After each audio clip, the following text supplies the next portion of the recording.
Okay, so we're going to talk a little bit about the built-in Google Docs citation tool. So here we have a paragraph um, on the emotional capabilities of elephants. And you'll see here there's 3 spots that as I was typing, I should have been putting in citations. So um, once you have this tool, hopefully you'll be able to do this without having to put something like this there. And we have 2 sources. So one is a journal article and one was a website.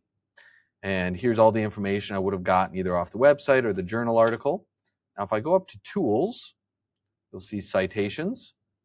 We have a couple options here in the English department where we'd be working with MLA. APA would be for more science, or in my education program in college, we used APA. Chicago is more history type stuff. We want MLA 8. Then we hit Add Citation Source. You get to choose what we use here. I'd say our most common here would be probably website and journal article. We accessed ours through an online database, and then we just fill in the information here. So if we've got author names here, we got Joshua M. Plotnick, and then we have another one. We have Franz B. M. DeWall. Then the article title, which is Asian Elephants Reassure Others in Distress. And journal title is Pure J. Volume number is 2. We don't have an issue number, so we skip it. We got our information on page 278. That was the entire article was on that page. So you'd put whatever pages the article covers. And so we'd fill in what we have here. So nothing here to fill in. We have database was PureJ. And then our web address, the URL, or if they have it, use the DOI number. And then we hit Add Citation Source. And then our other source was a website. So we go to website. What's neat about a website is that most websites, you can just take the URL and it will give you what the information, it'll draw it up automatically. However, if it doesn't, you can still go through and add the information manually if it said website not found, which there are some of those. But you'll look here, it filled in all the information. I'll double check it. Looks good. Now we have our sources.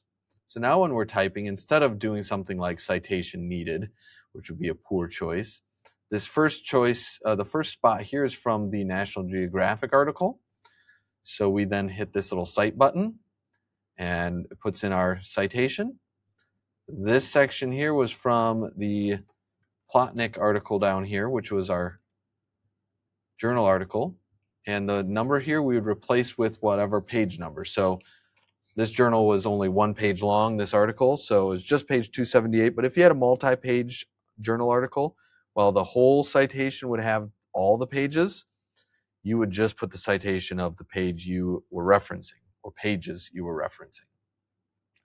And then we have one down here, which is also from the Plotnick.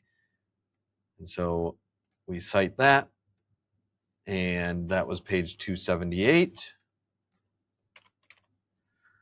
And then one thing you'll notice, though, this is a different way you can do it. So a lot of times we put the names here and then the page number. However, if the names are in the actual writing of the sentence itself, we can leave out the names here and just go with the page number. Or in the case of like this, if we had said something like, Morel wrote about the anecdotal evidence that supports this, and how elephants not only recognize when a herd member is in pain, etc. And we'd put that researcher or that author's name in the actual body here. We wouldn't have to include anything in parentheses because there was no page number. All right, so then we keep typing. We just add our sources as we need them here, and then we can use that little cite button and adjust the in-text citation as needed to either include page numbers or to take out names if we put the names in the paragraph. Last off, you'll notice we have this insert works cited, which is pretty neat because we can actually put in a works cited page. By the way, you'll see as I did this, I exited out of the citation tool. If I go back, it keeps all my citations. So don't have to worry. You can close this and come back. But when I'm all done, so you wouldn't want to do this like partway through because you'd have to delete it and reinsert it. So once you're done, you have all your sources, you want to make your works cited page. All you have to do is hit this insert works cited, and it would include all of your sources here. It would do all the proper full end text citations here in your works cited page.